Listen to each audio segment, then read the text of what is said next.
네, 안녕하세요. 다시 한번 인사드릴게요. 정부환경팀 김종배입니다. 오늘 강의는 기본적으로 이제 쌀 생산 현황하고 이제 기본 벼 재배 기술에 대해서 좀 설명을 드릴 거고요. 올해 그러니까 작년이죠. 2023년에 재배 현황을 보시면은 지금 전국적으로는 이제 3,701톤 그리고 이제 금산이 이제 8,300만 톤 이제 생산을 했었고요. 단위 면적당 생산량이 금산이 520kg, 그리고 전국 평균이 523kg입니다. 그리고 충남이 지금 552kg, 상당히 높은 편이에요. 충남이요. 이게 요거 관련해서는 이따가 다시 한번 또 좀 자세히 좀 여기 말씀을 좀 드릴 계획이고요. 그리고 중요한 거는 소비량이 점점 줄어들고 있어요. 지금 여기 계신 분들은 아침, 점심, 저녁 잘 챙겨 드시겠지만 사실 도시에 있는 분들, 사실 저도 그렇고요. 아침 잘 안 먹는 경우 좀 많이 있고, 그리고 하루 3끼 중에서 이제 한 끼는 안 먹고 2끼 중에서 한 끼는 밥이 아니라 다른 걸로 대체하는 경우가 상당히 많습니다. 빵이라든가 고기 같은 것들도 그렇고 이제 면 종류 이렇게 좀 많이 먹으면서 소비량이 1인당 소비량이 지금 2022년 56.7kg까지 줄었어요. 예전처럼 이렇게 호봉밥 먹는 경우 요즘은 없죠. 지금 아마 여러분들도 아마 그럴 것 같고, 저도 어렸을 때 초등학교 4학년 때 5학년 때까지는 사실 호봉밥을 해가지고 지금은 오히려 더 많이 먹었거든요. 근데 좀 크면서 오히려 저 확실하게 줄고 있습니다.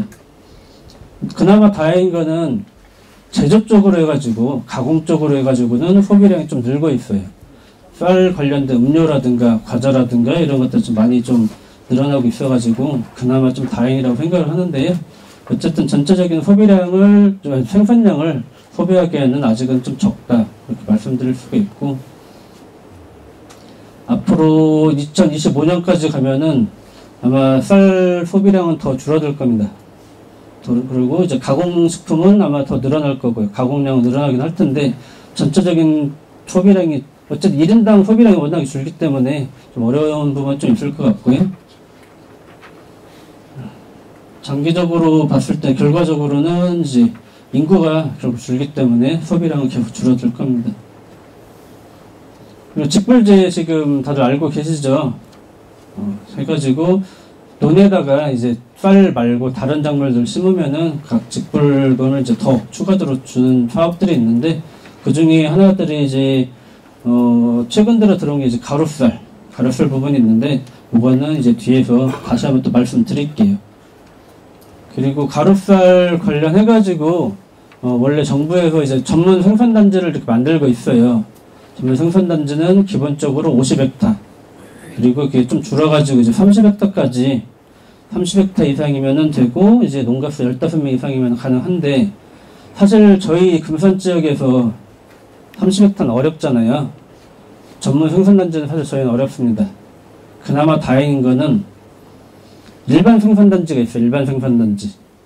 일반 생산단지는 이것도 이제 30헥타 이상 이렇게 재배를 원래 하셔야 되는데, 벼 재배 면적이 3,000헥타 미만인 시군 있잖아요. 금산 같은 경우는 지금 1,600, 작년 통계청 자료는 1,485헥타예요.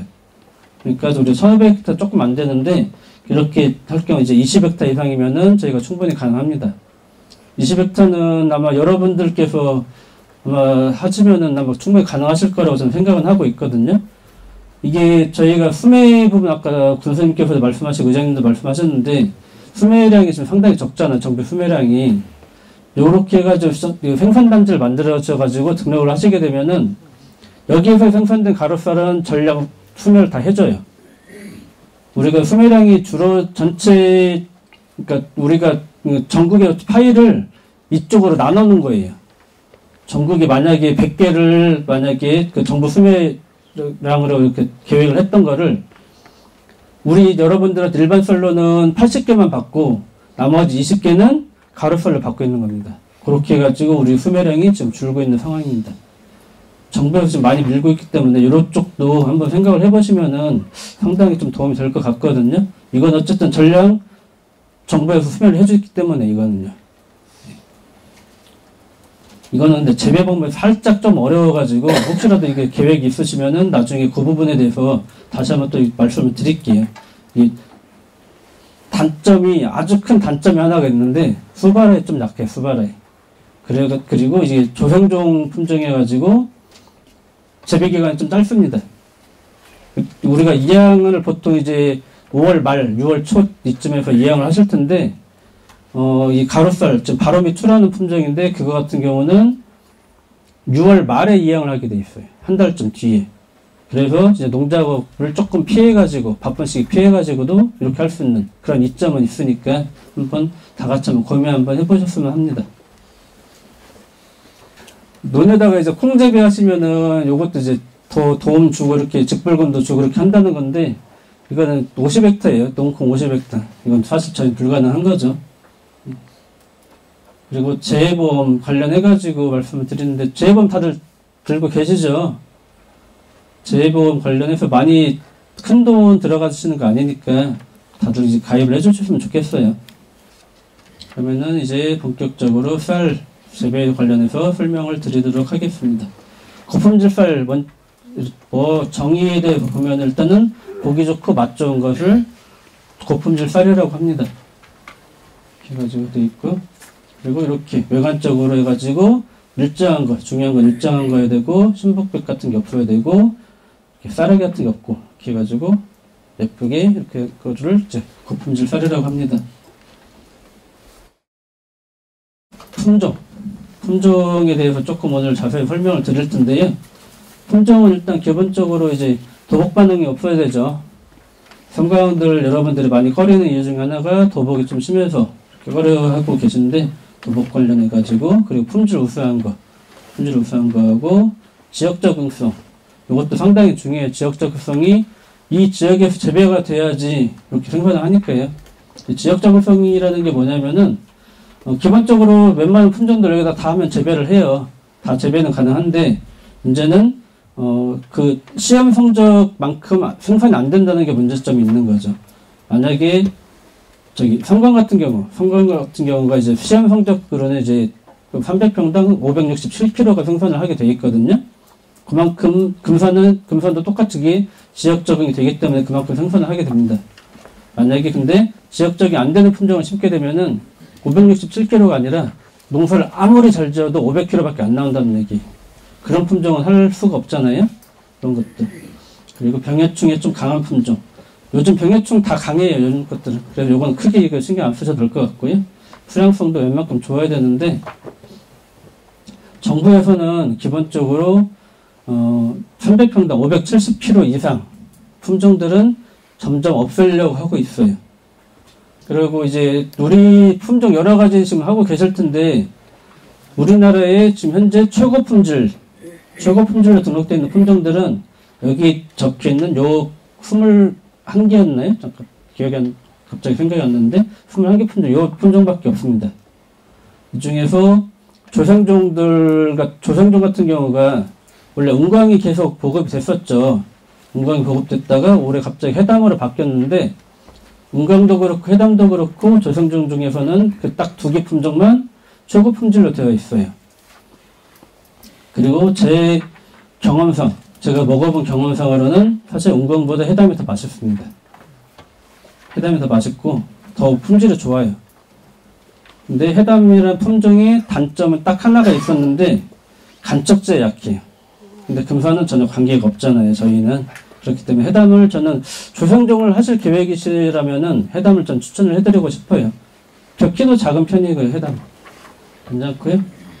그리고 지금 최고 품질로 되어 있는 게, 찐들 같은 경우는 최고 품질로 안 되어 있고, 삼광이란 품종은 있습니다. 삼광 지금 메뉴에 지금 있죠. 삼광이란 것도 이제 최고 품질로 되어 있고, 품종 관련해서는 뒤에서 조금 더 설명을 드릴게요. 뒤에서 저희 천왕표를 보면서 좀 말씀드리는 게 좋을 것 같아가지고요. 뒤에서 말씀을 더 드리고, 이렇게 브랜드 쌀, 이거는 지금 다 삼광가지 브랜드 만들고 있는 품종들이에요. 이렇게 삼광가지 만들고 있는 거고, 우리도 이제 꼭 삼광이 아니더라도 좋은 쌀 가지고 이렇게 만들면 좋을 것 같아가지고 군수님 의장님 말씀을 드렸던 거고요. 이것도 이제 조금 더 설명을 뒤에서 말씀을 드릴게요. 일단 삼광은 다들 아시죠? 이제 워낙에 많이 하셔가지고, 성강은 일단 기본적으로 출석이 8월 18일 정도로 되어 있고요. 키 87, 키가 좀 큰 편이죠. 87이니까 상당히 큰 편이고, 근데 단백질 함량이 상당히 낮아요. 단백질이 낮고, 백미 완전히 죽고, 살 수량도 569kg, 570이 안 됩니다. 이건 안 없어질 거예요. 사실 이게, 저희가 재배를 할 때는 많이 잘 수라진다 이렇게 많이들 하시는데, 실질적으로 시험 성적으로는 사실 그렇게 도복이 약한 품종은 아니에요, 사실이요. 근데 우리가 할 땐 잘 수라지죠. 그 이유가 뭐냐? 일반적인 다른 품종들은 얘네들이 이제 우리가 비료 주잖아요. 질소비료 이렇게 주고 하면은 살이 쪄요. 살이 찌는 애들 해가지고 수량이 막 늘어납니다. 근데 성강 같은 경우는 수량은 별로 안 늘어나는데 키가 커요, 얘는. 위로만 쭉쭉쭉쭉 크는 애예요. 그래서 지금 여기 적혀 있는 건 87인데 여기에 요거 같은 경우 저 87이라는 게 요 꼭대기까지가 아니라 요 이성 목까지예요. 이성 목까지 87을 해가지고 실질적으로는 1m가 넘어가도 많이 클 때 이렇게 해가지고 큰데 요게 심할 때 해가지고 제가 쟀을 때 그 끝까지 해가지고 120까지 크는 거 봤어요. 거의 한 요 정도까지 많이 크더라고 이게. 그런 문제점이 조금 있는데, 근데 밥맛은 이게 좋고, 이게 그런 특성 때문에 충남에서 이 품종을 밀고 있고 안 버리고 있는 거예요. 이게 키가, 이게 비료를 많이 주게 되면은 키가 크면서 잘 쓰러지기 때문에 비료를 어쩔 수 없이 이거는 그래도 다른 품종에 비해서는 좀 적게 줘야 되거든요. 그래서 밥맛이 유지가 되고 있어요, 이거는요. 아무리 비료를 많이 주더라도 더 많이 주면 쓰러지기 때문에 밥맛이 유지가 되고 있습니다. 그래서 충남에서 이 품종을 안 버리는 거예요. 정부 수명 품종, 이 품종은 기본적으로 다 들어가 있죠. 다른 직원들도 똑같아요. 충남은 삼강은 다 들어가 있습니다. 네, 그런 특성 때문에 이걸 안 버리고 있으니까 그건 좀 참고를 좀 해주시고요. 앞에서 얘기했으니까 이건 넘어가고요. 친들 많이들 재배를 하시죠. 많이들 하시는데 요거는 기본적으로 간장은 83호로 되어 있는데 요거는 사실 얘 같은 경우도 이제 질소를 걸어 많이 주게 되면은 살이 찌는 애라서 키는 요거하고 큰 차이가 안 납니다. 비료를 많이 주더라도. 그리고 살 수량도 560kg. 근데 백미완전잎이 조금 떨어져요, 이거는요. 삼강은 94%였는데 요거는 88%.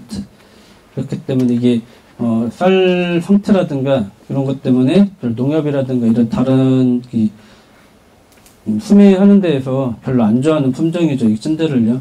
밥맛도 많이 떨어진다고 하고 비료를 많이 주게 되면은 얘네들도 살이 찌는 품종이기 때문에 그만큼 살이 찌는 품종들은 비료를 많이 주게 되면 그만큼 밥맛이 떨어지고 미관이 안 좋아져요. 그런 문제들이 좀 있습니다. 그리고 요거 안평 재배 쪽에 하고 계신 분 혹시 계신가요? 안평이라는 게 이 품종이 개발된 지 얼마 안 됐어요. 한 2, 3년 정도밖에 안 됐는데, 국립종자원 충남 지원에서는 지금 이 품종을 지금 밀고 있어요. 이 품종이 상당히, 저는 이걸 먹어보진 못했는데, 밥맛도 괜찮다고 하고요. 아까 초고 품질 몇 가지 또 말씀을 드렸죠. 20개 정도 있다고 말씀을 드렸는데, 얘도 초고 품질로 들어가 있습니다. 초고 품질로 들어가 있다는 거는 그만큼 밥맛도 괜찮다는 얘기고, 다른 특성들도 굉장히 좋다는 얘기예요. 그리고 출석기는 8월 13일. 삼강보다 약 한 2, 3일 정도 빠릅니다. 그리고 키가 77cm 조금 작죠. 삼강보다는 약간 10cm 정도 작은 거고 다른 우리 일반 품종들보다는 조금 더 작습니다.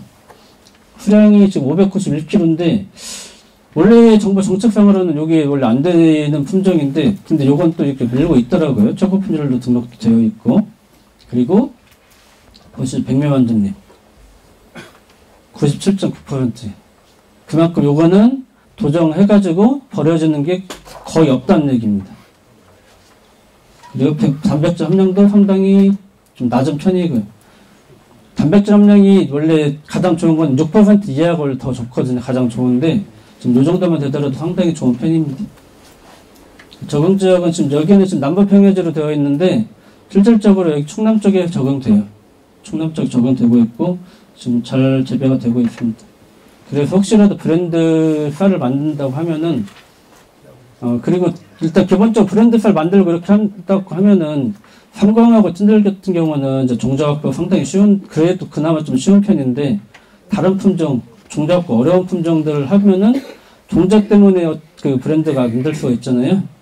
근데 이거 같은 경우는 지금 종자원에서 밀고 있는 품종이어가지고 이거 종자갖고 상당히 쉽습니다.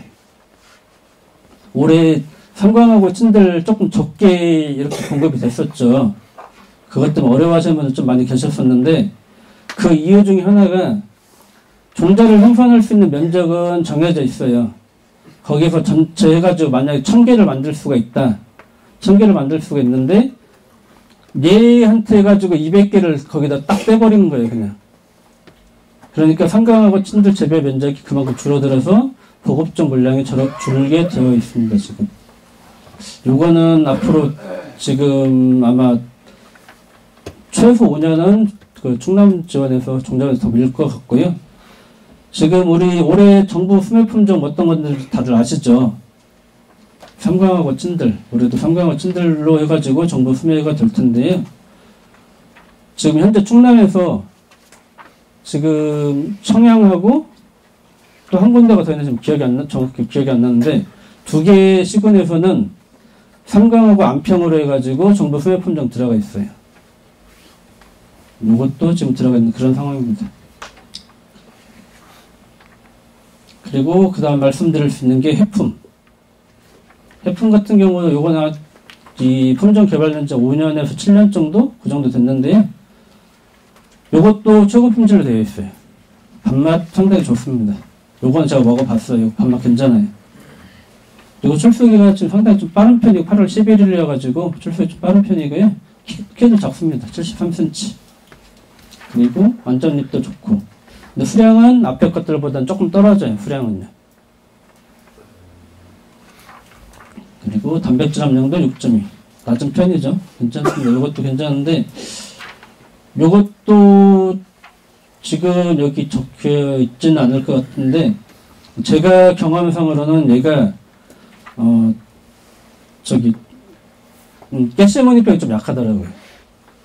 가시머니병이 좀 약한 특징이 있는데 그것만 좀 그거 하나 단점이고 나머지 건 괜찮습니다. 그리고 미품이라는 품종이 있는데 사실 제가 지금까지 먹어봤던 품종 중에서 좀 이따 제가 이제 골든길 3호라는 것도 잠깐 말씀을 드릴 텐데 그걸 제외하고서는 이게 가장 맛있어요. 삼광보다 훨씬 맛있습니다. 그리고 특징들도 다 좋아요. 근데 단점이 딱 하나가 있어요. 단점이 하나가 저희가 이건 사실 이건 추천 안 드려요. 이거는 금산자에 추천 안 드렸는데 단점이 뭐냐면은 출석이 8월 21일로 지금 여긴 적혀 있는데 실질적으로 제가 이거 재배를 해보면은 날씨에 따라 좀 왔다 갔다 하긴 하는데 보통 8월 25일 정도 출소가 돼요. 근데 금산 같은 경우는 서리가 좀 일찍 내리고 하다 보니까 익을 시간이 없어요. 익을 시간이. 그래서 요거는 제가 추천 안 드립니다. 요거는. 이게 익어가지고 브랜드 쌀 만들고 있는 게 충남에서 보령에서 있어요. 보령에서 요 브랜드 쌀 만들고 있는데 이게 참 밥맛 좋고 다 좋은데 출수기 때문에 조금 아쉽더라고요. 이게. 크기 효과, 동진찰, 올해 좀 그 찰벼가 원래 동진찰이 계속 보급이 됐었는데 갑자기 동진찰이 안 나오고 백옥찰을 바뀌어서 나왔죠. 동진찰하고 백옥찰하고 비교해서 말씀을 드리면은 일단은 키가 백옥찰이 더 커요. 키가 조금 큰 단점이 있고 수량도 얘가 조금 더 적게 표시는 되어 있는데 실질적으로 재배를 해보면은 수량 차이는 안 납니다. 수량 차이 안 나고 이게 가공 특성은 더 좋아요. 떡을 만든다든가 그렇게 해가지고 했을 때는 이게 더 맛있어요. 더 다 잘 빠지고 그런 저희가 봤을 때는 이게 재배 방법만 조금 더 해가지고 있고 이걸 재배해서 기술만 있다면은 저는 사실 동진철보다 이걸 더 권해드리고 싶어요. 동진철은 재배가 사실 상당히 쉬운 품종 중에 하나거든요. 벼공철은 살짝 까다롭습니다, 이거는. 그래도 가공 특성 좋아가지고 이게 더 좋은 품종이다. 이렇게 말씀드릴 수가 있고요. 해담 보고 말씀드렸죠. 최고 품질에서 해담이라는 품종이 들어와 있고요. 키도 지금 조성종이기 때문에 67cm로 상당히 작은 편이고, 출석이 되게 7월 18일이에요. 이게 출석이 조성종인데 출석이 이렇게 딱 정해졌냐 말씀을 드리면, 이거는 모든 시험 이렇게 해가지고 나온 출석이라든가 이런 거 나온 것들은 다 5월 25일경에 이양을 했을 때 그 기준으로 이렇게 나와 있는 거고요. 운강 같은 경우는 출석이가 7월 30일. 운강이 7월 30일인데, 그거와 비교해 상당히 빠른 편이죠. 그래가지고, 저쪽, 저쪽 이제 서해안 지역에서는 이거 가지고, 회담 가지고 이기작을 하는 데들도 있어요. 우리나라에서 이기작. 겨울 재배를 2번을 해요. 그렇게도 가능합니다. 워낙 재배 출속이 빠르면서 재배 기간 짧아가지고요. 이게 말씀드렸듯이 단점은 제가 봤을 땐 딱 하나, 간척제 약한 거 하나였는데 금산은 관계가 없기 때문에 조성종 혹시 하실 생각 있으신 분들은 이거 추천해 드릴게요. 단맛도 굉장히 좋아요, 이거예요. 요거 전에 이제 골든길 3호 골든길 3호에 대해서 말씀을 드릴게요. 누룽지쌀, 누룽지 향나는 쌀들 다들 먹어보셨죠? 먹어보시고, 얘기도 많이 들어보고, 그렇게 해가지고 알고 계실 텐데, 골든길 3호 같은 경우는 먼저 말씀을 드리면은, 이거는 민간 육성 품종이에요. 진흥청에서 개발한 품종이 아니기 때문에, 이 품종은, 종자는 제가 구해드릴 수가 없습니다. 구할 수 있는 방법은, 시드피아라는 회사가 있는데, 여기에서 그 종자 소유권을 가지고 있어요. 판매라든가 이런 거 다 가능하기 때문에 거기하고 계약 재배를 통해서만 구입이 가능한 게 원칙이에요. 사실 근데 우리 일반적으로 해가지고 조금씩 재배하는 경우 많이 있죠. 그게 원래대로면은 시드피아하고 계약 재배를 해야 된다고 했잖아요. 시드피아에서 지금 가만히 있어서 그렇지, 만약에 거기에서 이걸 재배해서 판 거 가지고 걸고 넘어오면은 우리는 그거에 대한 로열티 뿐만이 아니라 판매 수익금도 다 날릴 수가 있어요. 그렇기 때문에 조심하셔야 되는 부분이 좀 있고요. 골든길 3호 가지고 브랜드 쌀 만들어서 지금 판매를 하고 있는 데들이 여러 시군들이 있는데, 그 중에 가장 유명한 게 일단은 브랜드는 수양미라는 브랜드가 있고, 지금 화성에서 지금 브랜드 개발해서 지금 나오고 있는데, 여기도 농협에서 해가지고 농협하고 그 지역분들하고 계약을 통해가지고 지금 하고 있는 상황입니다. 그렇게 해서 하고 있는 거고, 이게 수양미 같은 경우는 거기가 좀 사업수완이 좋아가지고 웬만한 마트들 거의 들어가 있습니다. 가오동 홈플러스 있는 거 아시죠? 가오동 홈플러스에도 수양미란 브랜드가 들어가 있습니다. 가격은 다른 값과 비교를 했을 때 약 한 50% 정도 비싸요.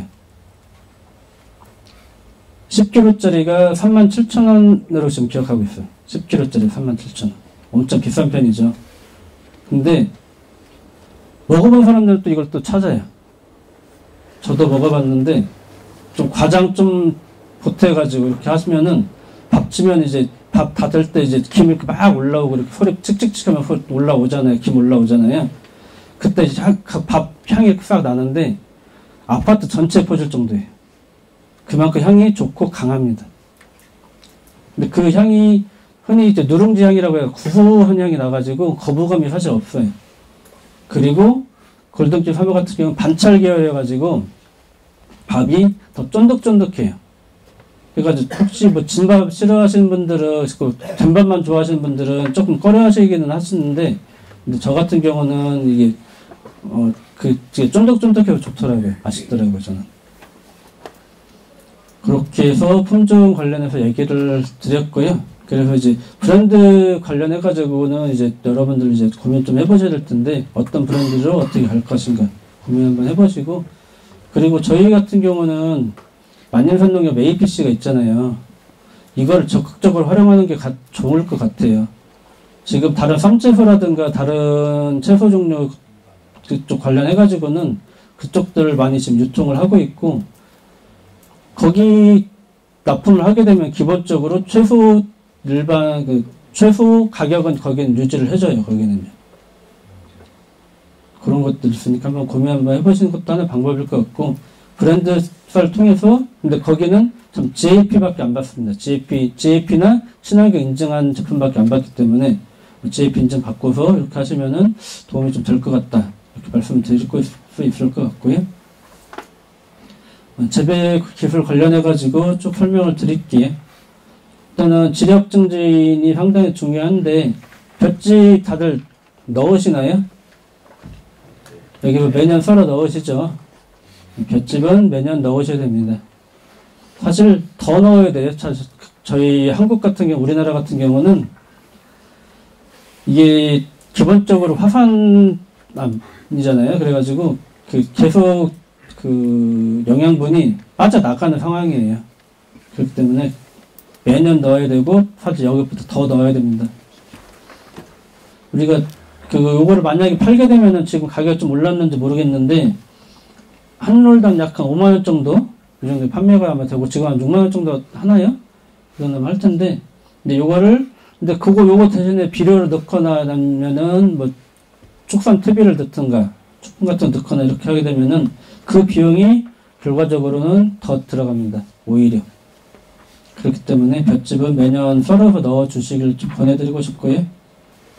그리고 주산에 대해서 말씀을 드릴 텐데, 주산 같은 경우 뒤에서 이제 몇 번 이거 제가 강조해서 말씀을 드릴 거예요. 주산 같은 경우 지금 3년에 한 번씩이죠? 나오죠? 주산 다들 넣으시나요? 잘 넣어주셔야 돼요. 다른 작물보다 특히 벼에는 주산의 영향이 상당히 큽니다. 주산의 가장 큰 역할 중에 하나가 벼대를 튼튼하게 하고, 그리고 병원균 침입을 얘네들이 좀 1차적으로 좀 막아줘요. 벼대가 튼튼하고 전체 세포벽이 좀 단단하게 만드는 효과가 있거든요. 그렇기 때문에 요거는 주산 3년에 한 번씩 해가지고 나오는 거, 그건 꼭 넣어주시길 바라겠습니다.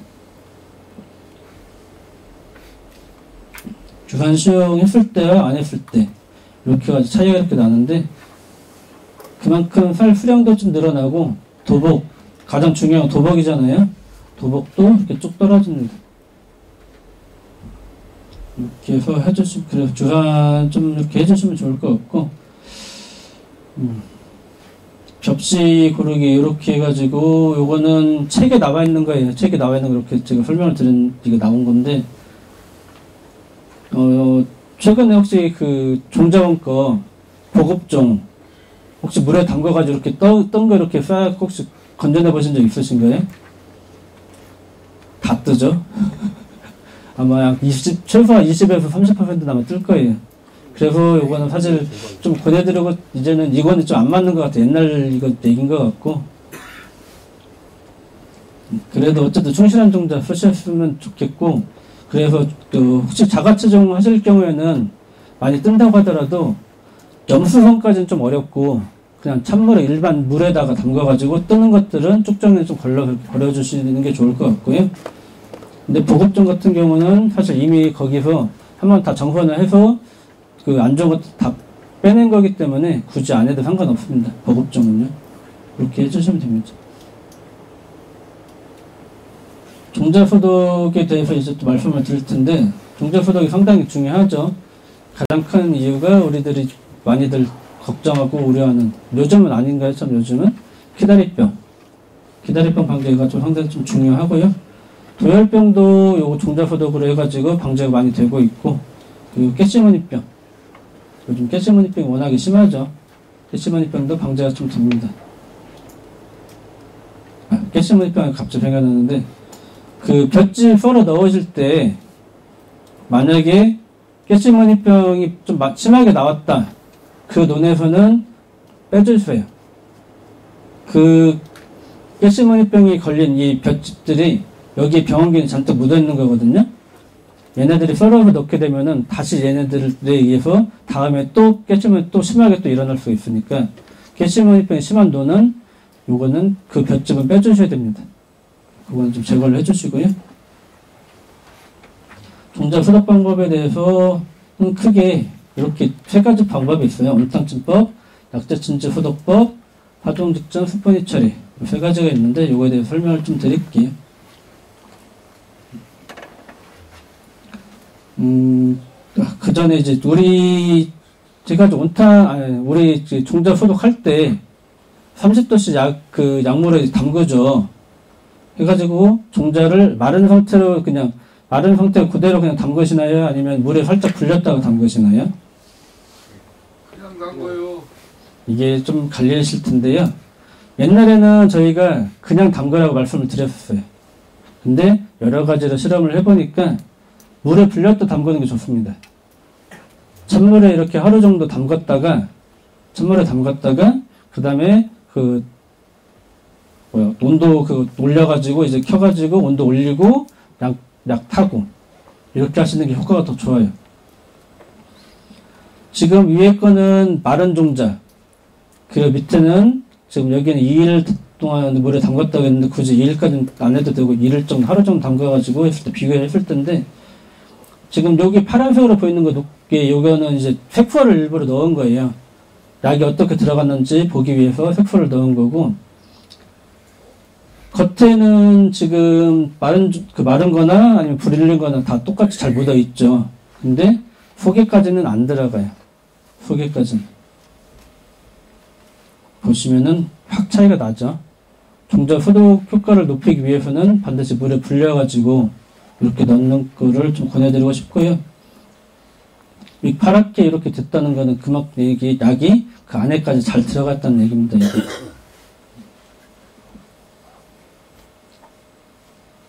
그리고 온탕 소독에 대해서 말씀을 드릴 텐데, 온탕 소독 방법은 다들 아시죠? 60도씨에 10분. 60도씨에 10분을 담그시는 건데, 이따 다시 한번 말씀을 드리겠지만, 저희가 이제 올해 각 읍면별로 이제 한 대씩 해가지고 온탕 소독기를 우리 공급할 계획이에요. 50% 자부담은 있고요. 이렇게 해가지고 온탕 소독을 하시면 좋을 것 같고, 작년 2023년에는 우리 키다리병이 그렇게 심하지 않았는데 2022년에 키다리병 엄청 심했죠. 키다리병 때문에 고생 다들 하셨을 텐데 여기 혹시 부리면에서 오신 분 계신가요? 부리면 혹시 그 육묘 농협 통해서 공급받았나요? 아니면 직접 하셨나요? 자가하고 있습니다. 자가로 하셨어요? 불이 그때 2022년도에 심할 때 제가 그때 모든 읍면 다 다녀봤거든요. 각 읍면 다 심한데 부리면만 깨끗했어요. 부리면은 전체적으로 해가지고 키달병 나온 돈이 전체 한 5% 많이 잡으면 10% 그 정도만 있더라고요. 근데 그 이유를 가만히 생각을 해보니까 부리면은 전체 농가 전체 거의 그 재배하는 것 약 70~80%는 거기 부리 농협에서 육묘해가지고 공급을 하고 있거든요. 작년이 16,000장인가 공급한 걸로 지금 기억하고 있는데, 그렇게 하기 때문에 거기는 기본적으로 소독을 말씀드릴 거를 다 하고 있어요. 온탕침법 하고 있고, 온탕침법하고 뒤에 그 약재 소독 두 가지 다 병행을 하고 있습니다. 그렇기 때문에 저는 온탕침법 때문에 그게 적었다고 좀 생각을 하고 있고요. 그래서 그 영향이 좀 상당히 크기 때문에 온탕침법 다들 좀 하셨으면 좋겠어요. 이게 시간도 오래 걸리는 게 아니거든요. 60도씨 10분. 딱 10분만 담그시면 돼요. 이렇게 하면은 상당히 좀 도움이 되니까. 그리고 요거는 이제 구식인데, 이거 옛날 방식인데, 이렇게 담가가지고 있으면 시간 되면은 종자 싹 나오게 이렇게 돼 있는 거고, 근데 요즘 것들은 이제 거기에 이제 크레인 방식으로 해가지고, 종자 포대에 이렇게 해가지고, 쏴서 넣으면은 크레인이 쭉 내려갔다가 시간 딱 되면 쭉 올라옵니다. 내리는 작업은 수동으로 이렇게 버튼 눌러서 이렇게 내리시면 되고, 올라오는 거는 시간 되면 자동으로 삑 올라옵니다. 그 때문에 상당히 좀 이렇게 기계 발전 되고 있어가지고 상당히 편하기 때문에 이렇게 하시면 되고, 혹시라도 엄청 대농이시다 이렇게 하시면 이제 지게차 이용해서 하는 방법이 있는데, 부리농협이 그렇게 하고 있거든요. 그래서 그렇게 저희는 이제 그 정도 양은 사실 아니잖아요. 종자를 해가지고 800kg치 이렇게 해가지고 톤백으로 이렇게 하시는 경우는 없잖아요. 그렇기 때문에 그것보다 이제 크레인 방식으로 이렇게 해서 하시면은 도움이 많이 될 것 같고요. 중요한 거는 이제 60도씨, 온도 60도씨 꼭 지켜주셔야 되고, 그리고 더 중요한 거는 이제 10분, 이 시간이 중요한데, 온도 이제 60도가 안 되는 거는 사실 타는 의미가 없어져가지고, 그 종자 소독 효과가 없어요. 소독 효과만 없으면 그냥 해가지고 에이 하고 말면 되는데, 시간이 10분이 넘어가게 되면은 종자가 발화가 안 될 가능성이 있습니다. 그렇기 때문에 온도도 당연히 중요한데 이 시간이 더 중요해요. 시간은 꼭 10분 지켜주셔야 합니다. 이게 왜 그러냐면은 어쨌든 속간에 그 아까 단백질 있다고 말씀드렸죠. 낮으면 낮을수록 좋은 건데 어쨌든 최소 6% 이상 있거든요. 그 단백질이 온도가 높아지면 변형이 돼요. 그러면서 얘네들이 발화가 안 됩니다. 그리고 우리 특히 이제 삼광들 많이 하시고 이제 운광들 이렇게 하시는데 삼광하고 운광 같은 경우 더 민감해요. 더 민감하기 때문에 주의를 좀 해주시면 좋겠고요. 그리고 이제 약재 소독 다들 하시죠. 약재 소독 하실 텐데 여기서 중요한 거는 말씀드렸듯이 물에 불렸다가 하시는 거. 물에 불렸다가 하시는 거를 권해드리고 싶고요. 그렇게 하지 효과가 훨씬 좋습니다. 그 약에 따라 조금 다르기는 한데 30도씨에 48시간이 대부분 약재 대부분이 48시간이거든요. 그거 잘 지켜주셔야 되고 약에 따라 소독하고서 이제 씻어내야 되는 것들이 있거든요. 그거 좀 잘 챙겨주셔야 되고 그리고 물량은 종자의 2배. 종자를 내가 100kg를 종자를 소독할 계획이다. 그러면은 물은 200리터가 필요한 거예요. 물 양이 상당히 중요합니다. 이렇게 해주셔야 되고 요즘 뭐 저렇게 넣는 경우 이제 없죠. 넣으실 때 차곡차곡 쌓으시면은 소독이 안 돼요. 소독 효과가 없습니다. 넣으실 때 요렇게까지는 사실 좀 어렵고 해가지고 조금 듬성듬성 그러니까 좀 여유있게 좀 넣어주셨으면 하고요. 저렇게 꽉꽉 이렇게 채워가지고 이렇게 하게 되면은 눌려가지고 그 약이 공기 펌프로 넣죠. 물이 이렇게 막 돌게 되는데 그 물이 이 사이사이로 해가지고 들어가야지 얘네들 그 소독 효과가 있는 거거든요. 근데 꽉 눌리게 되면은 가운데 쪽으로는 거의 못 들어가요. 그런 문제가 있습니다.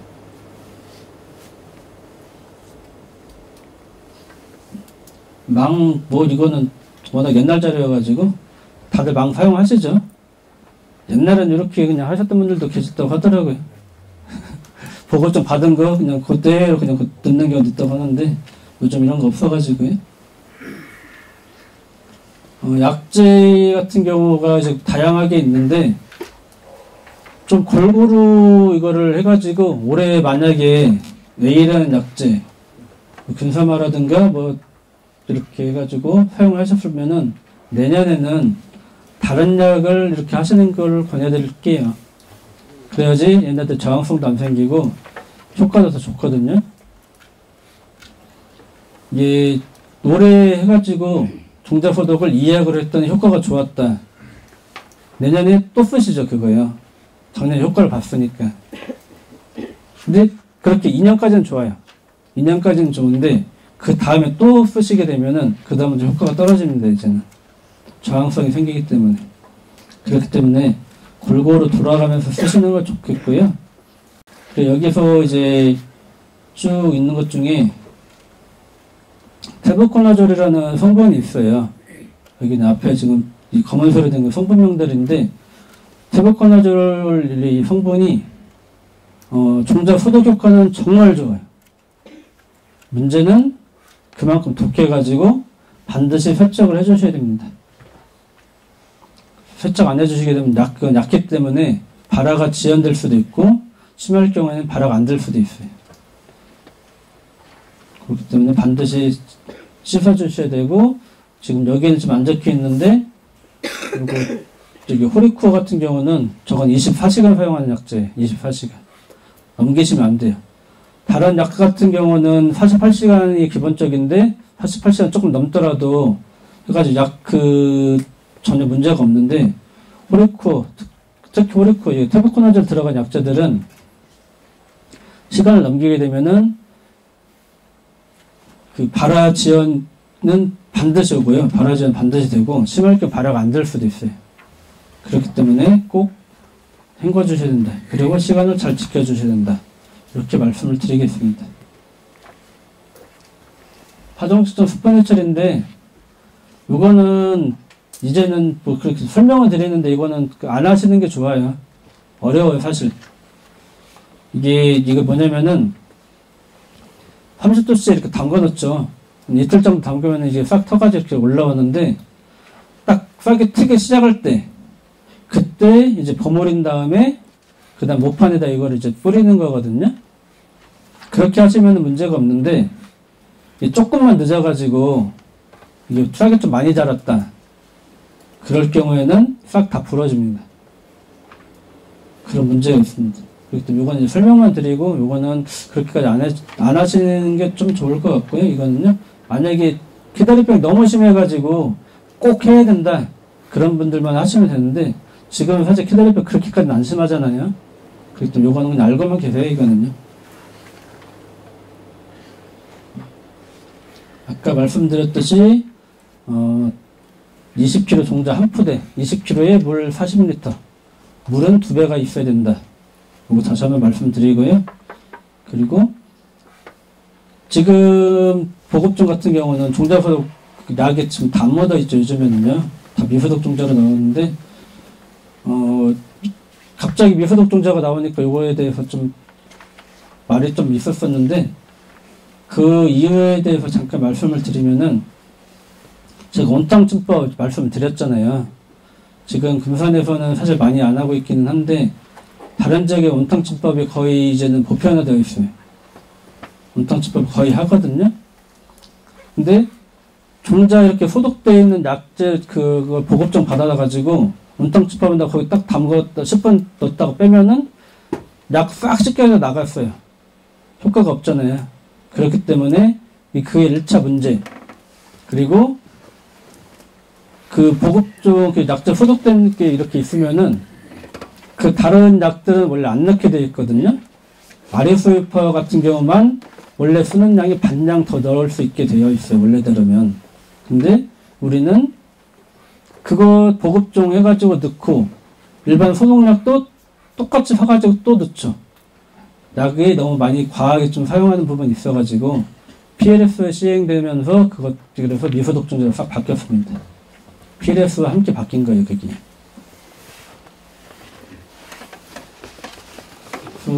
앞에 말씀드린 3가지 방법이 있는데, 소독 관련 3가지 방법이 있는데, 그 중에 2가지만 하시면 되고, 스포니처리 제외하고서 온탕침법하고 약재 소독, 이렇게 하시면 되는데, 그렇게만 하시더라도,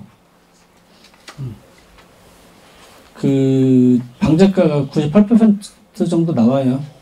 해가지고 몇 개 이렇게 나오는데, 키다리병 모판에서 몇 개 정도 나오거든요. 이 정도는 그냥, 이 정도랑 그냥 나왔을 경우에, 수확량의 차이가 있느냐? 없습니다. 수확량 차이 전혀 없기 때문에, 이거는 무시하셔도 되고요. 그리고, 이게, 모판에서 키다리병 이렇게 나왔을 경우에, 요즘도 그렇게 하는지 모르겠는데, 이게 뽑으시는 경우 있죠. 보기 안 좋다고. 가끔 이렇게 계시더라고요. 근데 그거 뽑으실 필요 없어요. 뽑으시면 오히려 더 퍼집니다, 옆으로. 그러실 필요 없고, 그리고 말씀드렸듯이 98% 정도 이렇게 나오는 거는 약간, 모판에서, 이게 어느 정도 양이냐면은, 모판 하나에서 100개 정도. 모판에서 키다리병 증서 있는 100개 정도 이렇게 올라온다. 그 정도 그냥 무시해도 된다는 얘기. 수확량 차이 전혀 없어요. 그렇게 해주시면 되고, 혹시라도 키다리병 걱정된다 이렇게 하시는 분들은 그 종자 소독했던 약물 있잖아요. 그거 이제 조금만 이렇게 남겨놨다가 그거 가지고 한 번 더 이렇게 뿌려주시면 효과는 좀 있습니다. 이렇게 하시는 방법이 있고요. 친환경 혹시 하시는 분들 계시면은 친환경 하시는 분들은 원탕증법 꼭 하셔야 되고, 여기는 석회강 해석에 하라고 되어 있는 요것보다 사실 원탕증법 효과가 훨씬 더 좋아요. 친환경 하시는 분들은 원탕증법 반드시 해주셔야 됩니다. 파종량에 대해서 말씀을 또 드리게 됐는데, 요즘은 많이 줄였더라고요. 이제는요 많이 줄여가지고 요거는 뭐 크게 이제 걱정 안 하는데, 책에는 130g 뿌리라고 되어 있어요. 이렇게 뿌리면은 무슨 소리 들어요? 결주심하고 해가지고 절대 안 되죠. 이렇게는. 그래서 저도 이렇게는 하라고 말씀 못 드려요. 이렇게는 하시면 안 되고, 그래가지고 중간쯤 130g 뿌리게 되면 20kg 한 포 돼가지고 약간 150상자 정도 나오거든요. 그리고 옛날 관행대로 하면은 200g 정도 뿌리 100상자 정도 나오는데, 요즘은 다들 한 120, 130장 정도 이렇게 나오죠. 요즘에 다들 그렇게 이제 하시더라고요. 그게 한 180g 정도 뿌리시게 되는데, 그 정도만 하셔도 충분합니다. 더 줄여가지고 저 정도까지 해라. 저건 진흙청에서 저렇게 하는 거거든요. 진흙청에서 저렇게 하는 건데, 사실 저렇게 뿌리면은 결주 생겨요. 제가 경험해봤습니다.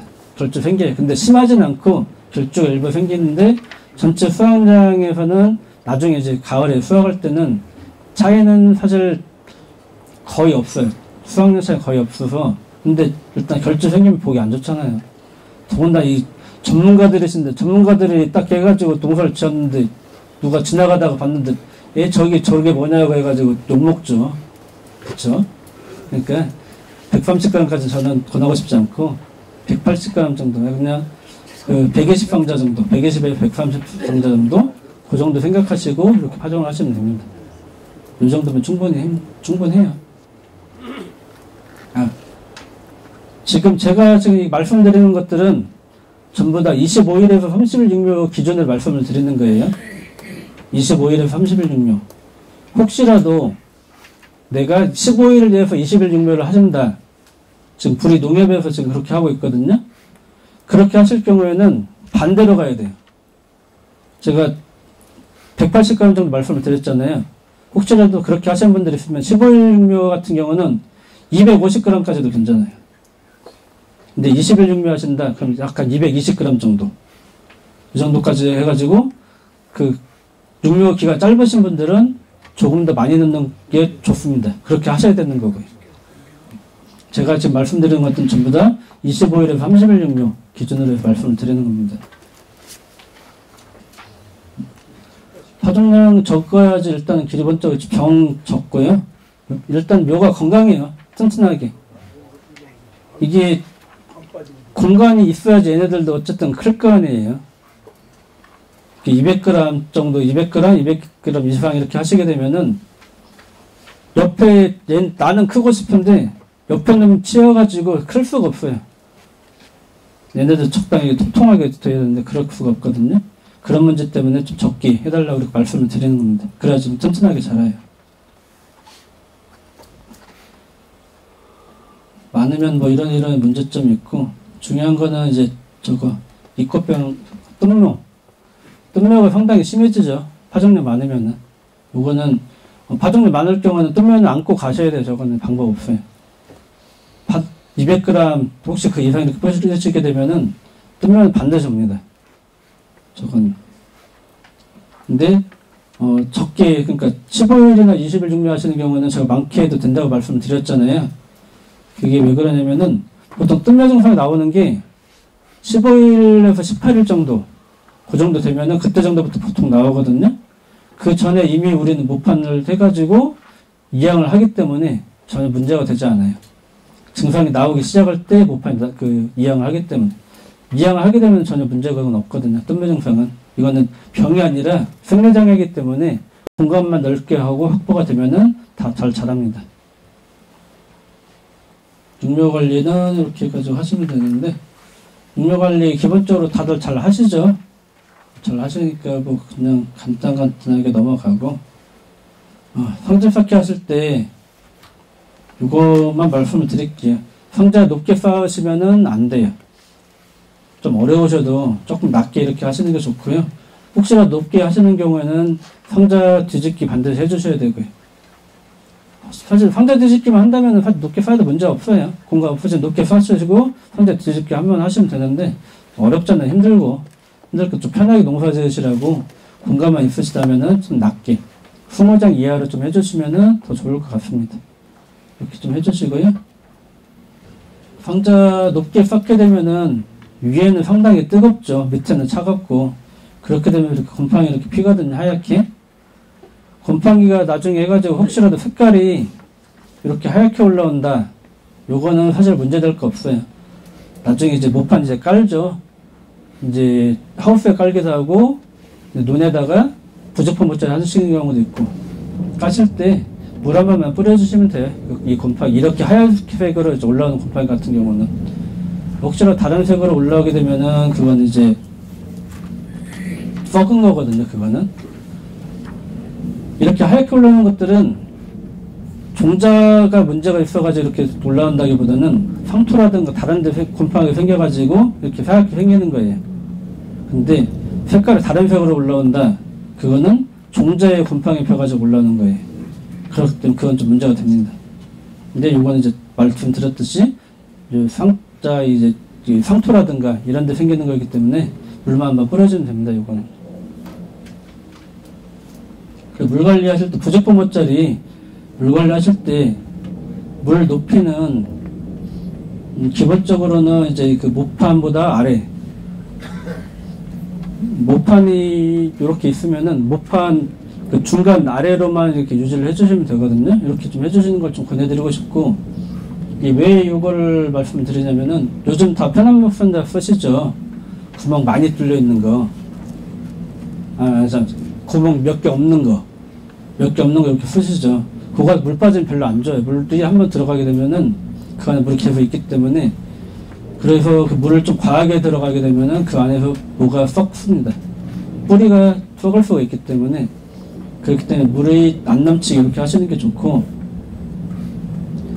근데 요거는 초기 약 한 5일에서 5일 정도까지는 이렇게 관리를 해주셔야 돼요. 5일까지는.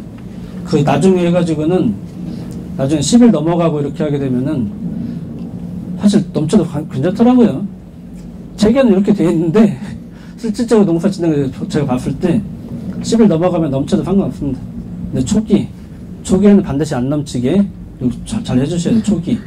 그리고 부직포 모짜리 하실 때 반드시 평평하게. 그런 게 그 평평하게 하는 게 상당히 중요하거든요. 그렇게 하지, 그래야지 물 관리가 또 되시니까 이렇게 좀 해주시면 좋을 것 같고요. 뜸묘 아까 잠깐 말씀드렸는데 뜸묘는 기본적으로 여기 나왔던 것이 일파가 가장 커요. 일파 됐을 때 반드시 뜸묘는 생깁니다. 안 생기는 경우 저 아직까지 못 봤어요. 그리고 여기 주야하고 온도 격차가 큰 조건. 그러니까 낮에는 뜨겁고 밤에는 춥고 이게 왔다 갔다 하면은 얘네들이 몸살을 앓아요.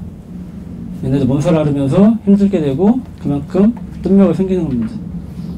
몸살 앓으면서 우리가 이양할 때까지는 얘네들이 그 종자에 있는 양분으로 얘네들이 크고 이렇게 한다는 거 다들 아시죠? 그 양분이 한정되어 있는데 몸살 앓으면서 그 양분을 다 써버리는 거예요. 그렇게 되면서 좀 그게 잘 안 자라게 됩니다. 뜸묘하고 입꽃병 차이. 뜸묘하고 입꽃병은 이제 곰팡이병이에요. 곰팡이병인데 이 차이의 가장 큰 거는 입꽃병 같은 경우는 이제 밑에 쪽 잡고서 이렇게 딱 당겨보면은 뚝 끊어져가지고 얘만 올라옵니다. 몸만 이렇게 올라오는데 뜸묘 같은 경우는 생리장애이기 때문에 뿌리까지 같이 올라와요. 그 차이가 있고요. 그리고 얘네들은 입꽃병 같은 경우는 병이기 때문에 그 도열병약이라든가 이렇게 가지고 방제를 해주시면 되고요. 근데 뜸묘는 생리장애이기 때문에 가급적 빨리 이양을 하시는 방법밖에 없습니다. 이양 시기는 뭐 다들 뭐 저보다 더 잘 하시니까 잘 하실 텐데 책에는 지금 이렇게 되어 있고 해가지고 25일 막 하라고 하는데 사실 저쪽 남이면 쪽 같은 경우는 조금 더 빨리 하시죠. 5월 한 10일경 이렇게 막 하실 텐데 거기는 어쩔 수 없어요. 그렇게 하시는 게 맞아요. 그렇게 하시는 게 맞습니다. 추운 지역일수록 빨리 해야 돼, 이양을요. 그래야지 우리가 충분히 벼가 자라고 나중에 수확할 때 수확을 할 수가 있습니다. 안 그러면은 이게 수확이 나중에 해가지고 다 안 익죠. 다 안 익은 상태에서 수확을 하게 되면은 수확력도 떨어지고 밥맛도 없고 그렇기 때문에 그렇게 하시는 게 좋고, 그래도 약간은 빨라요. 사실 전체적으로 해가지고 다른 지역도 해가지고 약간 2, 3일 정도만 늦추셨으면은 더 좋을 것 같긴 해요. 2, 3일 정도만 조금 조절 좀 해주세요. 제식밀도는 기본적으로 한 주당 3, 4개씩만 꽂히게 원래 하셔야 되는 게 맞거든요. 그래야지 얘네들이 충분히 크고 얘네들이 자라요. 근데 우리가 기본적으로 꽂힐 때 여기서는 해가지고 7에서 9주 정도 이렇게 막 얘기하고 하는데 이것도 이제 옛날 얘기고 책에 나오는 얘기고요. 지금 요즘에 막 말씀드렸듯이 요즘 다 이제 180g 정도, 120상자, 130상자 정도 다들 이렇게 하시잖아요. 그렇게 하시면서 이게 이렇게까지 큰 의미가 없어졌어요, 이제는요. 그리고 요즘에 65주, 75주 하시는 분 계세요? 다 60주, 아래주 60주 아니면 55주 이렇게들 하실 텐데, 그렇게 하시면서 요거는 다들 자연적으로 요건 문제가 개선됐기 때문에 요건 크게 걱정 저도 이제 걱정 안 하고요. 이런 거는 이렇게 처음에 이렇게 심었을 때 나중에 이제 잎사귀 달리는 거 이렇게 달리거든요. 3개 심었을 때나 7개 심었을 때는 나중에 이상 나오는 거는 얘네들이 7개 심었을 때 2, 3개 더 나오기는 해요. 근데 수확량은 오히려 저쪽이 많습니다. 최근 들어서 원줄기 농법 해가지고 좀 얘기 좀 많이들 나오고 있더라고요. 많이 심어가지고 특히 직파일 경우 많이 심어가지고 그 원줄기만 키워가지고 그걸로 해가지고 수확을 해라. 처음 게 양이 많고 이렇게 한다. 그렇게 해가지고 특히 어떤 회사들 같은 거 많이들 얘기를 하는데, 지금 연구사들도 그 진흥청하고 계속 그 관련해가지고 계속 보고 있는데, 어떻게 보면은 그 회사들 원줄기 농법이라고 하는 것 맞는 것처럼 보이는데 실질적으로 보면은 그렇진 않대요. 그렇기 때문에, 그리고 저게 더 튼실하고 좀 적게 해가지고 심는 게 더 튼실하고 이렇게 하기 때문에 그렇게 하시는 게 더 좋을 것 같고요.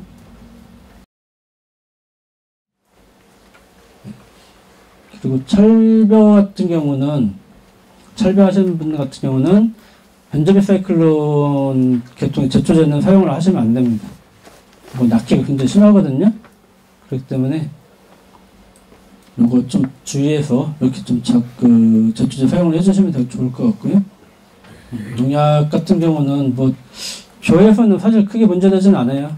벼는 워낙에 많은 농약들이 있고 그 사용 시기라든가 사용량이라든가 다들 잘 지켜주시기 때문에 크게 문제되지 않는데, 어쨌든 다른 작물 혹시 농사 지으시면서 거기 적혀있는 대로 그렇게 좀 사용을 해주셔야 되고요. 거기에 중요한 것들이 가장 중요한 것은 작목, 그 작물을 칠 수 있는 농약만 사용을 하셔야 되고요. 그 적용 병해충 꼭 확인을 하셔야 되고, 그리고 수확하기 언제까지 사용할 수 있는지, 그리고 그게 사용 기간, 사용 횟수, 거기서 3회 이내, 2회 이내 이렇게가 적혀 있는 것들이 있는데, 여기서 중요한 거는 그 3회 이내라 이렇게 적혀있던 3회 이내가 그 생육기 전체를 봤을 때 3회 이내인 거예요. 처음 심었고 나중에 수확할 때까지 그때 3회 이내입니다. 벼는 사실 문제될 건 없어요. 근데 혹시라도 쌈치소라든가 이런 거 하시는 분들은 생육기가 길고 또 중간중간 약을 좀 사용을 하셔야 되기 때문에 그런 분들을 좀 주의를 해주셨으면 하고요. 요거는 다들 아시죠? 색깔로 이렇게 구분된다는 거. 이렇게 좀 적혀 있으니까 이렇게 좀 해주시면 되고, 시비 관리, 시비량은 기본적으로 사실 저희는 아직도 많아요. 조금 더 줄여주셔야 됩니다. 동의하지 않을 수도 있는데 저는 이거 말씀드릴 수밖에 없어요.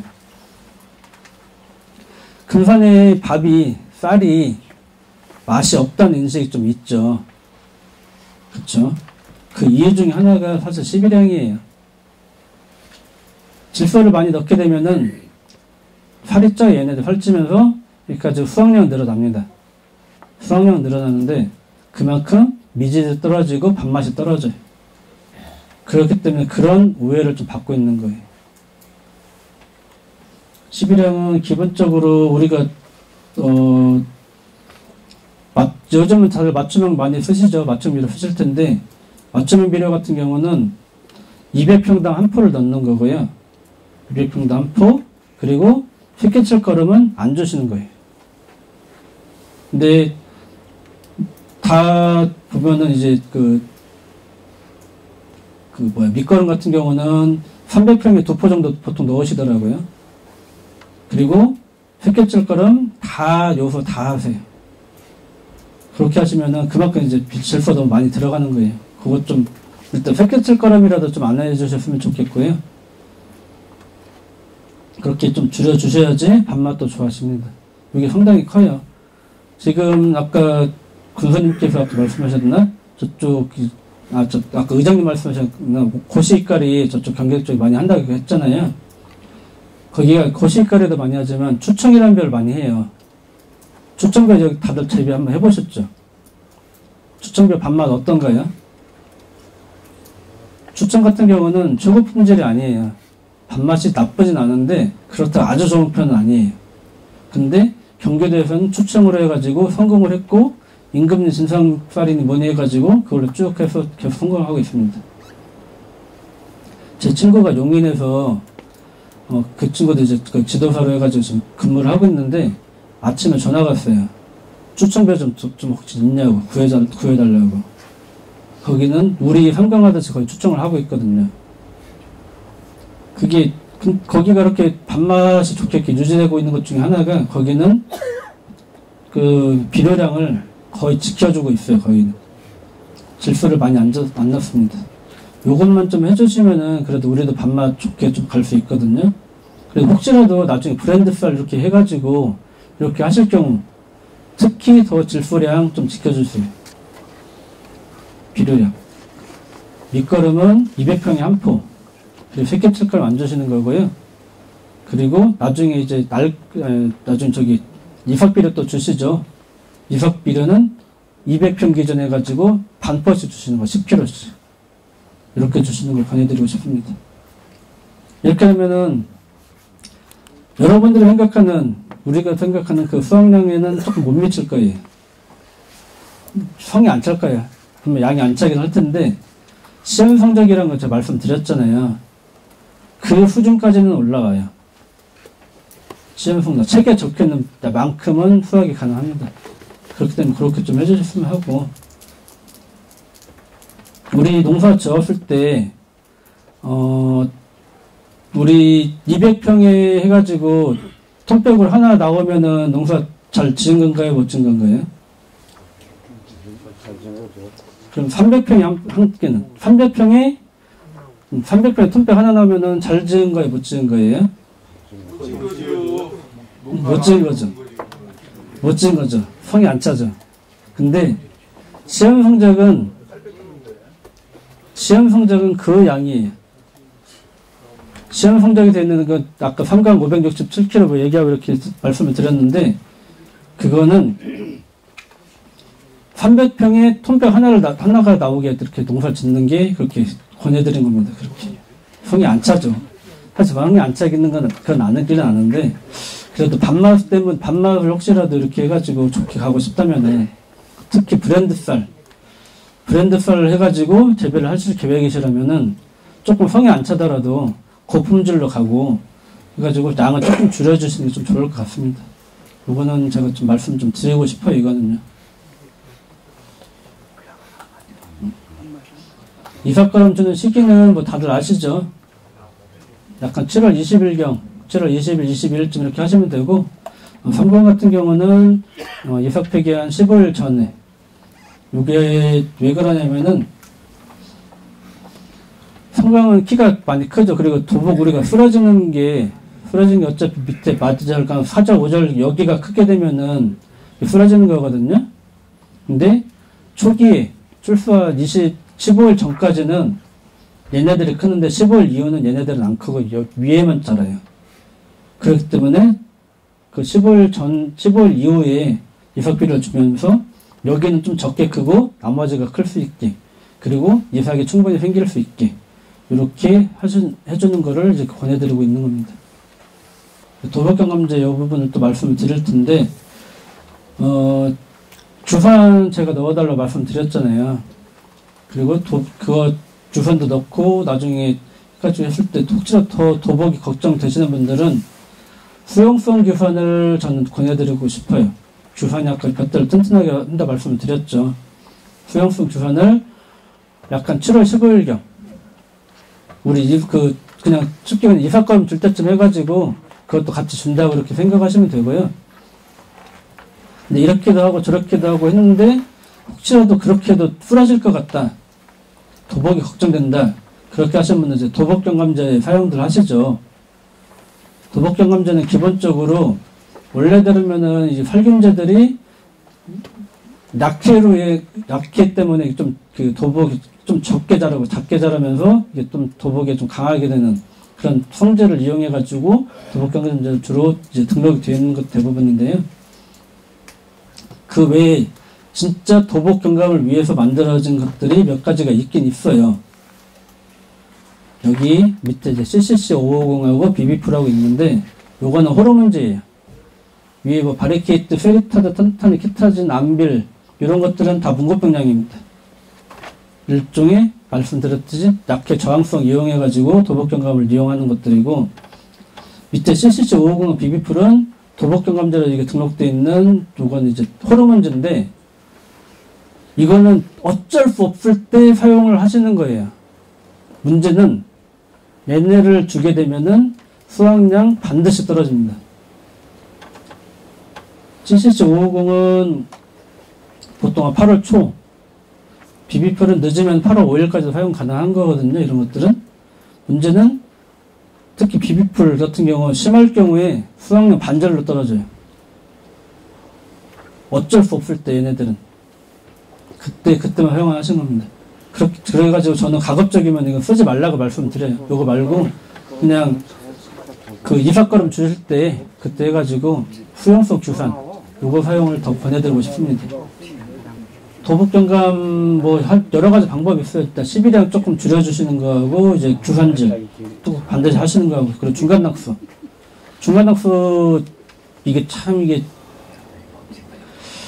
이게 중간낙수가 그 이제 새끼 웬만큼 벌어진 다음에 물은 10일 정도 이렇게 떼라고 이렇게 말씀을 드린 건데, 요즘 문제 날씨가 너무 변했어요.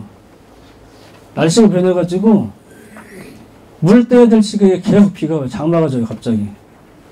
빼고 싶어도 못 빼는 문제점이 있습니다. 그래도 그때쯤 가가지고 어쩔 수 없다는 건 아시는데 그냥 물을 터놓기라도 하세요. 그냥 오는 물, 그 비 오는 거 그대로 다 빠질 수 있게 터놓기라도 해주시면은 그래도 조금 나으니까 그렇게라도 조금 중간 낙수 좀 해주시고요. 도박경감제는 말씀드렸듯이 마지막에 어쩔 수 없을 때 사용하시는 건데, 수확량 떨어지는 거는 분명히 감안하셔야 됩니다. 수확량은 말씀드렸듯이 심할 경우 반절로 떨어져 50%까지도. 그리고 뿌렸다. 밑에 그 비비풀하고 비비풀하고 갑자기 생각이 안 나요. 그 CCC550 그거 사용하시게 되면은 그거는 사용을 했다 하면은 기본적으로 해가지고 수확량이 전체의 80%까지, 약간 10에서 20% 무조건 빠진다고 생각을 하셔야 됩니다. 그건 일단 말씀드렸듯이 어쩔 수 없을 때 이렇게 해주시고요. 키다리뼈 아까 잠깐 말씀드렸죠. 지금 저렇게 큰 것들은 키다리뼈 아니에요. 이게 지금 키다리뼈이고, 키다리뼈의 특징은 이 각도가 확 벌어져요. 여기하고 요거 각도 굉장히 크게 좀 이렇게 해가지고 연약하게 자라고 이렇게 각도가 좀 크다. 그리고 키다리병 걸린 것들은 보통 2합에서 끝나요. 3합 가끔 3합 나오는 경우가 있긴 있는데 3합 잘 안 나옵니다. 보통 2합에서 끝나고. 보셔가지고 3합까지 나온다. 그거는 그냥 다른 이유 때문에 조금 우짜란 거예요. 3합까지 나오면 그렇게 생각하시면 되고, 기다림병 걸린 애들은 2합에서 끝납니다. 가끔 2합 조금 이렇게 해가지고 3합이 조금 나오는 경우가 좀 있긴 있는데, 거의 드물고 2합. 이렇게 생각하시면 되고,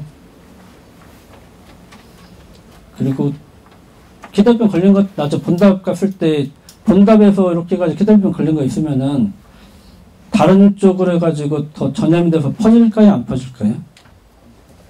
기다림병은 모판에서는 퍼지는 경우가 있는데, 본답 가면은 본답에서는 안 퍼져요. 딱 걸린 그 애만 죽어서 나중에 해가지고 이삭도 안 나오고 그냥 죽는데, 더 퍼지는 것처럼 보이는 경우 많이 있죠. 왜 그러냐면은, 증상이 안 나타나다 나중에 나타나는 겁니다. 나중에 나타나가지고, 이렇게, 퍼지는 것처럼 보일 수가 있는데, 그렇진 않고, 이건 퍼지진 않고요.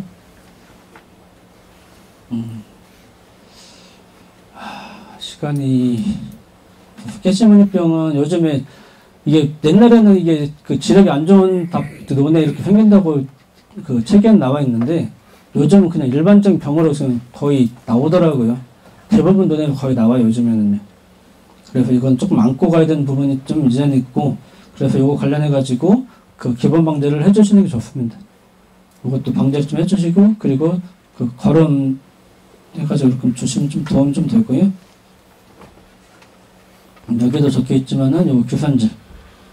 규산질 비료가 상당히 좀 도움이 됩니다. 이것도 규산질 비료 좀 사용을 해주시고, 줄무 입마름병은 사실, 저쪽 밑에 남쪽은 전남이나 경남 쪽은 좀 많이들 아직도 나오고 있는데, 사실 이쪽 충남 쪽, 충북 이쪽 위쪽 지역은 지금 거의 없더라고 이제는요. 그리고 이제 hindenburg가 이렇게 해가지고 전염을 시키는 건데 많이 안 나오고요. 도열병 같은 경우는 지금 도열병이 언제지? 몇 년 전에 좀 심하게 왔었어요. 심하게 와가지고 지금 여기 저희 같은 경우는 좀 이렇게 그렇게 심하지 않아가지고 좀 괜찮은데, 전라도 쪽에서 엄청 심하게 오고, 저쪽 충남에서는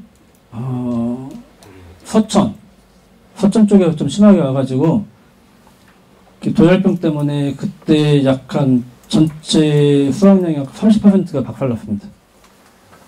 많이 좀 줄었죠. 그렇기 때문에 도열병은 이거는 벼에서 가장 중요한 병해충 중에 하나예요. 이거는 꼭 방제를 해주시는 게 좋습니다. 안 걸렸더라도 그렇게 해주시는 게 좋고, 그리고 이쯤은 문고병인데 문고병 방제 해주시나요? 해주셔야 되면 문고병 특히 밑에 이렇게 해가지고 밑둥에 한 뼘 정도 이렇게 올라온 것도 사실 방제 안 해도 그렇게 큰 문제는 없을 텐데, 심할 경우 특히 비가 많이 올 때는 이게 위로 쭉 올라오거든요. 그래가지고 이렇게 올라올 때는 반드시 방제를 해주셔야 됩니다. 그거 그냥 두면 수확량도 떨어지고, 잘못에 이것도 이제 도복의 하나의 원인이 됩니다. 그렇기 때문에 이렇게 두고 이게 문고병도 심할 경우에 살짝 몇 개 이렇게 조금 밑에 반점 몇 개 있을 때는 상관없는데, 심할 경우 반드시 방제를 해주셔야 되고요. 깐부기 계속 심하죠. 지금 몇 년째 지금 계속 심하고 있는데, 깐부기 같은 경우가 이제 얘네들 습기를 앞에 것들도 다 이제 곰팡이병들이라서 습기를 좋아해요. 그리고 최근 들어서 출수할 때, 이삭이 나올 때쯤 돼가지고 계속 비가 오죠, 요즘에. 그래가지고 지금 더 심하게 지금 발생을 하고 있습니다. 요거 방제가 상당히 어려워요. 까만 거, 이게 달린 깐부기병이 병원균 덩어리인데, 수확을 할 때 요게 이제 땅에 떨어지죠. 컴바인 작업 막 하면 요거 바닥 막 떨어지고 할 텐데, 이게 내년에, 다음 해에, 얘네들이 이제 벼 심으면 이제 얘네들이 거기서 이제 얘네들이 자라면서 벼대를 타고 벼하고 같이 자랍니다. 그래서 또 생기는 거예요. 그래서 한 번 발생했던 논에는 굉장히 심하게 발생을 하는데요. 그래서 이거 방제가 좀 상당히 어려운데, 방제 방법을 말씀을 드리는데 좀 어렵긴 한데, 얘네들 덩어리 진 게 떨어진다 말씀 드렸잖아요. 일단 1차적으로 요거를 제거하는 게 중요해요. 그래서 가을에 이제 물 대고 쏘라지를 하잖아요. 그때 해가지고 이거 물을 대가지고 물을 대면 얘네들 뜨거든요. 떠가지고 이거를 물 한번 싹 빼내고 그러니까 2번, 3번 정도 하시면은 그나마 조금 줄일 수가 있고 얘네는 체계에서는 방제 그 약제 방제는 3번까지 하라고 해요. 얘는 출수할 때를 기점으로 해가지고 출수하기 일주일 전, 출수할 때, 그리고 출수하고 일주일 후 이렇게 3번 방제를 하라고 말씀을 드립니다. 근데 요거 그래가지고 상당히 좀 어려워 이게 방제가 많이들 생기고 있고 작년 같은 경우는 다행히 이게 굉장히 심했어요. 굉장히 여기까지 이상 나올 때 굉장히 심해가지고 걱정을 많이 했는데 가을에 이제 날씨가 좀 좋고 이제 건조해지면서 많이 좀 사라졌더라고요.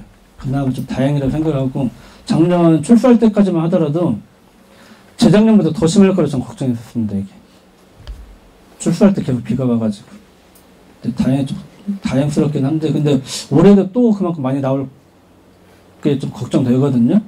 가지고 올해 좀 주의 깊게 보시고 좀 생긴다 싶으시면 바로 방제를 좀 해주시기 바라겠습니다. 이상마름병도 많이들 발생하죠. 이상마름병이라고 하면 지금 이상마름 증상이라고 더 많이 하는데 요거는 원인이 워낙에 다양해요. 병원균에 의해서도 많이 발생을 하고 근데 더 큰 거는 출소할 때 바람이 많이 불고 하면은 요거는 더 많이 생겨요. 출소할 때 바람 불면서 이게 얘네들이 수정을 못 해가지고 많이 생기는데 그런 것 좀 이게는 사실 그렇게 발생을 할 경우에는 이게 병이 아니기 때문에 이게 방제가 좀 안 되고요. 혹시라도 나중에 다른 병원균에 의해서 푸사리움이나 다른 병에 의해서 이렇게 생길 경우에는 방제가 되는데 그때는 미리 방제를 해주셔야 되죠. 그리고 출소할 때 종합 방제를 해주시면은 이상마름병 증상도 좀 줄게 될 겁니다. 물바금이 작년도 좀 많이 나오더라고요. 물바금이 좀 조심해 주시고 요거 같은 경우는 요렇게 증상 이렇게 가로로 이렇게 먹게 되는데 요렇게 이거 아주 심하지 않는 이상 요거 좀 먹는 거 가지고 이거 큰 문제는 없어요. 근데 가끔 얘네들 침할 때 유충 같은 경우는 밑에 뿌리를 가야 하거든요. 뿌리를 갉아먹는데 그게 더 피해가 큽니다. 그게 뿌리 때문에 얘네들 그래서 좀 보인다 싶으시면 방제를 해주시는 게 좋아요. 그리고 지금 제가 딱 한 번 봤는데 많이 심할 경우 유충이 이제 번데기가 되잖아요. 번데기가 되면서 밑에 줄기를 꽉 감싸면서 줄기를 못 자라게 하는 경우도 있더라고요. 그런 거 있으니까 물바금이 혹시라도 생기면은 좀 방제를 해주셨으면 하고요. 목노림제도 가끔 나와요. 특히 이제 저쪽 서해안 쪽에서 많이 해가지고 서쪽 쪽에 피해가 좀 큰데 요거 관련해서도 혹시 있으시면 방제 좀 해주시는 게 좋고 홍명나무 작년에 많이 심했죠. 요것도 비례충이 중국에서 날라오는 건데 작년에 비가 많았잖아요. 비가 많았다는 거는 중국에서 비가 올 때마다 계속 날라왔다는 거예요. 비례충 이렇게 잡는 게 서해안 쪽에서 잡고 이렇게 하는데 8월 5일인가 10일까지 날라왔다고 하더라고요. 그때까지 계속 꾸준히 한 일주일 간격으로 계속 그만큼 해가지고 좀 피해가 컸었는데 요거는 한번 입에 이렇게 그 유충이 속에 들어가가지고 입을 말고서 속에서 먹게 되는데 얘네들은 속에 이렇게 들어가 있기 때문에 약을 줘도 안 죽어요. 잘. 그렇기 때문에 나방 이렇게 보일 때 가지고 한두 마리 보일 때 바로 방제를 해주셔야 됩니다. 피해 한두 개 보일 때 바로 해주셔야지 안 그러면 피해 상당히 크니까요. 그렇게 말씀드리고 혹시라도 병해충 관련해 궁금한 게 있으면은 농작물 병해충 관련 시스템이라고 있거든요. 여기 들어가서 확인을 하실 수가 있고요. 그리고 농약 관련해서 궁금한 게 있으시면은 농약 안전정보 시스템이라고 있어요. 저쪽 끝에 있는데 농약 안전정보 시스템이라는 여기 들어가시면은 어떤 농약이 등록되어 있는지 이런 것들 다 검색 가능하시니까 이렇게 보시면 되고 네. 여기까지 그럼 저는 벼 관련 교육은 일단 여기까지 말씀을 드리고